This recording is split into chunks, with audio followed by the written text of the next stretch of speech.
So today we are going to learn a chapter called capital and capital और revenue का relevance क्या है accounting में। सबसे पहले तो ये समझना होगा।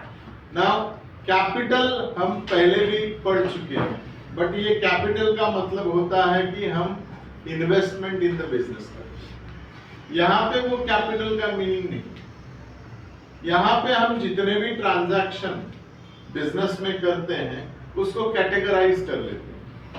एक कैपिटल नेचर का हो जाता है और एक रेवेन्यू नेचर का हो जाता है। अब हम जब फाइनेंशियल स्टेटमेंट बनाने की कोशिश करते हैं या बनाते ही हैं, कोशिश क्या करना उसकी, तो उसमें दो चीजों की जरूरत होती है। एक होता है बैलेंस शीट आइटम्स और दूसरे होते हैं ट्रेडिंग और प्रॉफिट एंड लॉस अकाउंट के आइटम्स। कैपिटल और रेवेन्यू ये आइटम्स को कैटेगराइज करने के लिए बहुत ही इंपॉर्टेंट। आप पूछोगे कैसे?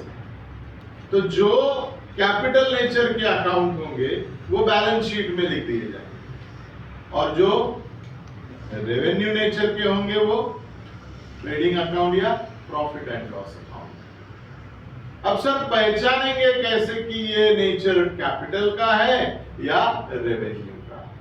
तो हम आपको बता दें कि कैपिटल में नाम कितने कितने आते हैं। पहला नाम आता है कैपिटल एक्सपेंडिचर, दूसरा नाम आता है कैपिटल रिसिप्ट, तीसरा नाम आता है कैपिटल प्रॉफिट, चौथा नाम आता है कैपिटल लॉस। रिसिप्ट यानी इनकम, रिसिप्ट यानी इनकम। तो हमने कैसे कैटेगराइज कर लिया ट्रांजैक्शन को? अगर कैपिटल ट्रांजैक्शन है तो वो भी चार हो सकते। कौन कौन से? Capital expenditure, capital receipts, capital profit, capital loss.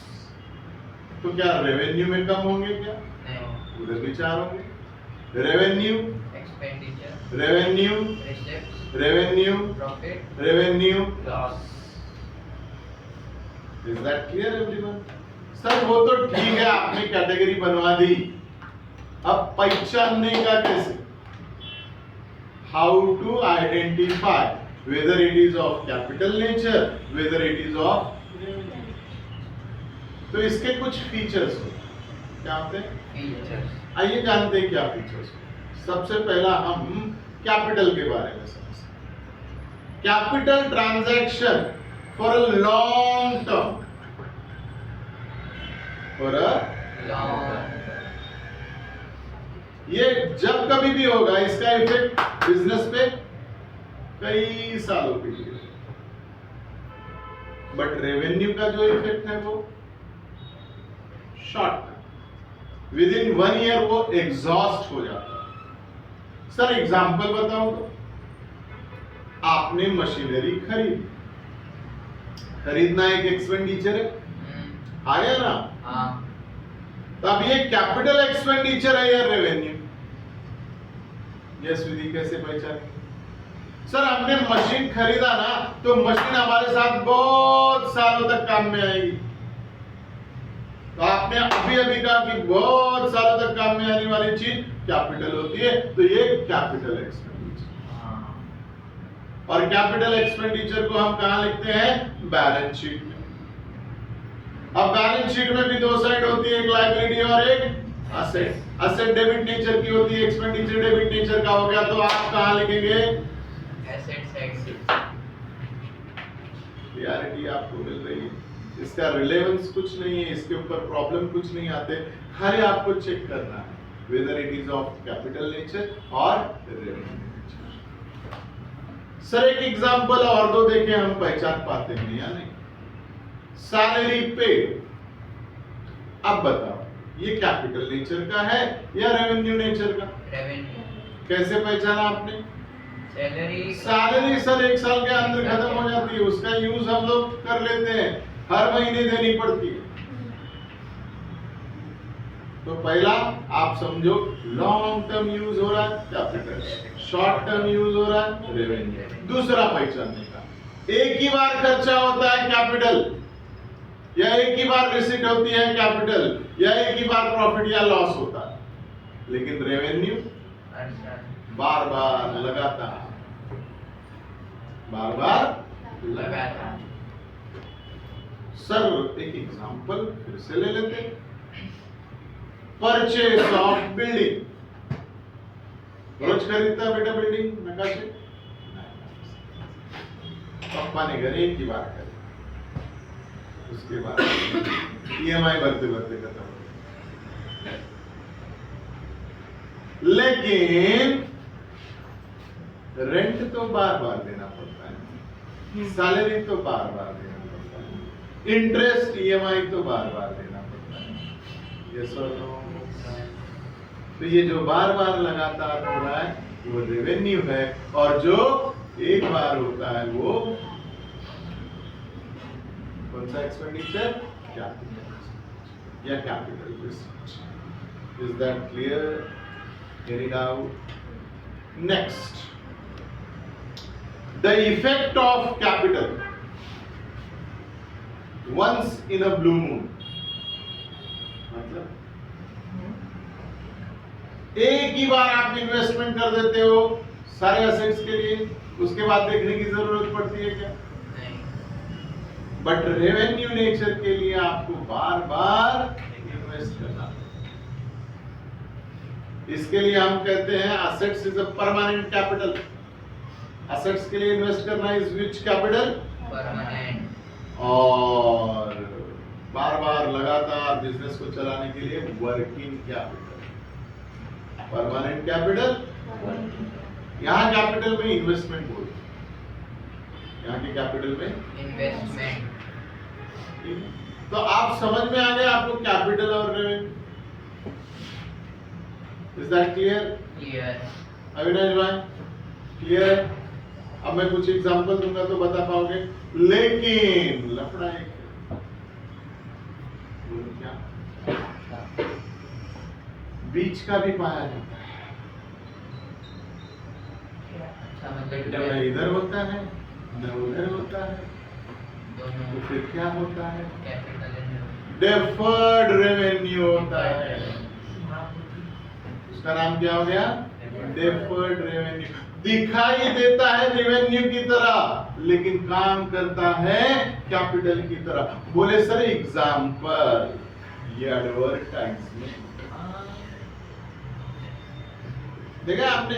एल्पिन level chocolate है ना, कितने रुपए का मिलता हो? बहुत बढ़िया। जब ये प्रोडक्ट लॉन्च हुआ था उस समय एक बहुत बड़ी हीरोइन, इसकी ब्रांड एम्बेसडर, मैं क्यों बताऊं कौन भाई? इतना इंटरेस्ट हीरोइन में है, पढ़ाई में रखते तो आज मैं कहीं और, तुम्हारा तो छोड़ दे।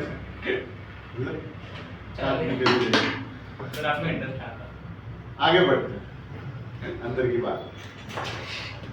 तो विधि मैडम हम क्या बता रहे थे कि एक ब्रांड एम्बेसडर हमने हीरोइन को लिया था जो उस समय टॉप मोस्ट चल रही थी, और इसका एडवर्टाइजमेंट इंडिया पाकिस्तान के सेमीफाइनल के बीच में दिखाया जा रहा है। कितने रुपए का चॉकलेट? एक। और एडवर्टाइजमेंट पे खर्चा कितना देख रहे हो आप?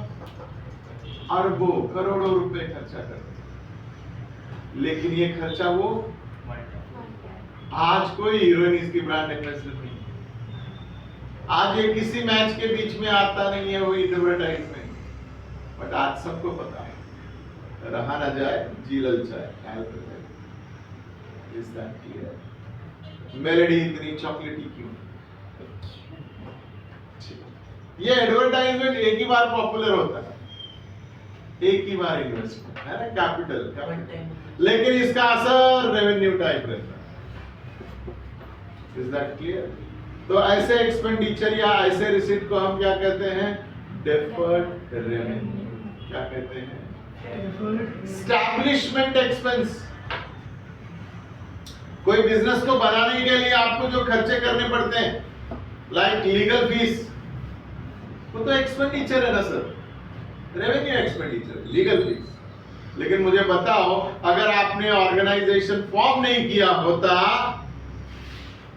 तो वो ऑर्गेनाइजेशन आज प्रॉफिट कमा सकता, तो उसका इफेक्ट कैपिटल छोटे टर्म के लिए या बड़े टर्म? उसका इफेक्ट कैसे आ रहा है बोलो प्रिया मैडम?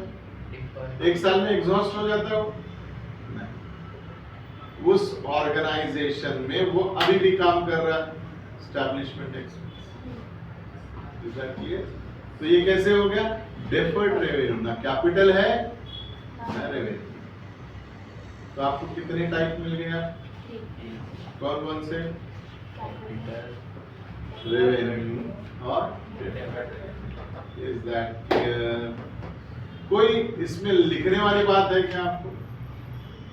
दिमाग में रखिएगा, किताबें बेवफा होती, जिंदगी भर तुम्हारे साथ रहती, लेकिन इनकी सबसे ज्यादा जब जरूरत होती है तो क्लासरूम के बाहर पाई जाती, एग्जाम हॉल में। तो किताबों को मत भरोसा करो।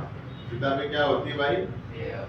उसी से तो बनते वफादारी की आदमी होता है दिमाग, जब तक जिंदा रहोगे तुम्हारे साथ रहेगा। यस और नो? तो दिमाग बढ़ाओ, किताब मत पढ़ो। कल से बोले किताब लाने के नहीं, सर ने बोला ऐसा नहीं, एग्जाम्पल के लिए किताब पढ़ना। Is that clear? आते हैं कुछ एग्जाम्पल पे, देखते हैं आपकी मेमोरी कितनी अच्छी है। Page number 9.4, illustration 1। सॉल्व किया हुआ है, फिर भी सॉल्व वाला भी देखते हैं। मरे हुए को क्या मारना, फिर भी मार ही देते हैं, है ना नकाशे भाई? जिंदा आदमी को तो मार नहीं पा रहे हो आजकल तुम।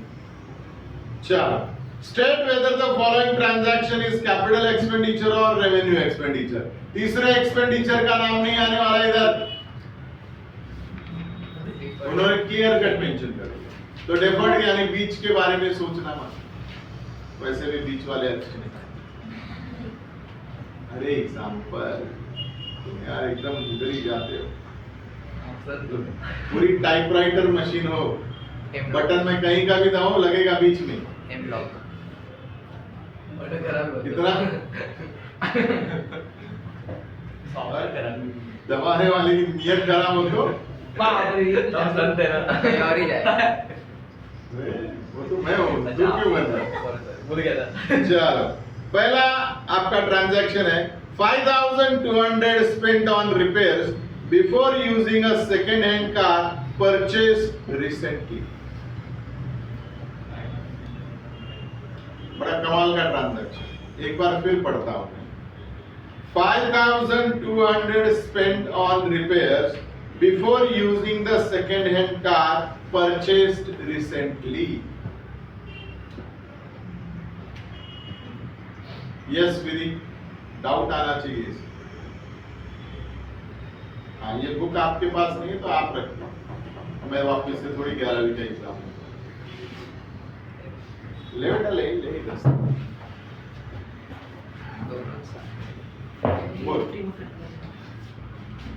अब रिपेयर करने का मतलब तो सर हर बार रिपेयर होगा, बार बार रिपेयर होगा, और आपने बोला है बार बार लगातार रेवेन्यू होता है न। पढ़ो उसको ढंग से। आप एक सेकेंड हैंड एसेट्स खरीद रहे हो, और मैंने डेप्रिसिएशन चैप्टर में खुलेआम बताया था, छुप छुपा के थोड़ी बताया, खुलेआम बताया था कि कोई भी एसेट्स खरीदते समय उसके ऊपर जो भी एक्सपेंडिचर होता है वो उसके कॉस्ट में ऐड हो जाता है। तो ये कार के एक्सपेंसेस में ऐड हो जाएगा। इसके लिए कौन से नेचर का है? कैपिटल नेचर का है। नकाशे भाई कुछ समझ में आ रहा है? अब यहाँ पे एक पॉइंट और क्लियर कर दूं, अगर आप किसी के एसेट्स की प्रोडक्शन कैपेसिटी बढ़ा रहे हो तो वो एक्सपेंडिचर कैपिटल एक्सपेंडिचर कहलाया जाता है। फॉर एग्जांपल, इस क्लासरूम को मैं इस तरह से रिपेयर करूं कि बच्चों के बैठने की कैपेसिटी बढ़ जाए, तो वो खर्चा हमारा कैपिटल नेचर का होगा। समझ में आ रहा है? Is that clear? सो हम किसी भी एसेट्स की क्या बढ़ाएं? Production capacity. क्या बढ़ाएं? प्रोडक्शन कैपेसिटी या रेवेन्यू अर्निंग कैपेसिटी। तो वो खर्चे किस में आएंगे? कैपिटल नेचर में आएंगे। Is that clear everyone? So पहला आंसर है आपका कैपिटल। दूसरा ट्रांजैक्शन रीड करो। During the year, rupees 3,000 was spent on repairing of various machines. ये तो नॉर्मल है, नॉर्मल रिपेयरिंग है, ये तो हर साल आएगी सर, रेवेन्यू नेचर की है, बार बार लगातार। Next, Freight and cartage of new machine. Freight है पहली बात तो, फ्राइट यानी डरना होता है, फ्रेट यानी ट्रांसपोर्ट का भाड़ा। Freight and cartage of the new machine, rupees 1,200. Erection charge rupees. Erection that is installation. हाँ, Charges rupees 600. मैंने आपको अभी अभी समझाया, किसी भी असेट्स को खरीदते समय जो भी खर्चे होते हैं उसे हम कहाँ ऐड कर देते हैं, कॉस्ट ऑफ असेट्स में, और cost of assets is a capital nature. तो ये आंसर भी कौन सा nature? Capital expense. Next, A sum of rupees 4,000 was spent on whitewashing and painting the new factory. नए फैक्ट्री को पेंट कर रहे, पुराने फैक्ट्री को नहीं भाई साहब, मतलब वो फैक्ट्री के बिल्डिंग के एक्सपेंस में ऐड हो रहा है, खरीदने में ऐड हो रहा है। अगर पुराना पेंट करते तो हम रिपेयर का काम करते, नए बिल्डिंग को पेंट कर रहे मतलब नए असेट्स को ला रहे हैं तब पेंट कर। Is that clear? आया ना? फॉर एग्जाम्पल ये रूम अभी अभी खरीदा है बट इसकी हालत खराब है सर, कलर विलर करने की जरूरत है, तो खरीदने के बाद हमने इसमें कलर किया तो वो खरीदने के अमाउंट में क्या हो जाएगा, ऐड हो जाएगा। Is that clear everyone? आगे बढ़ो। Cost of annual white washing of building. Annual white washing is a repair revenue nature. Next, fire insurance premium was paid on 1 July 2020। ये हर साल पेमेंट करोगे आप, इंश्योरेंस हर साल लगता है, revenue nature. 20,000 spent towards additions to the machinery. Addition किया आपने, machine खरीद लिया, capital nature. 5,000 were spent in connection with the issue of capital and 3,000 were incurred as legal expenses in raising the debenture loan. ये एक ही बार होगा, these things will be done once. Capital nature विषय समझा। ठीक।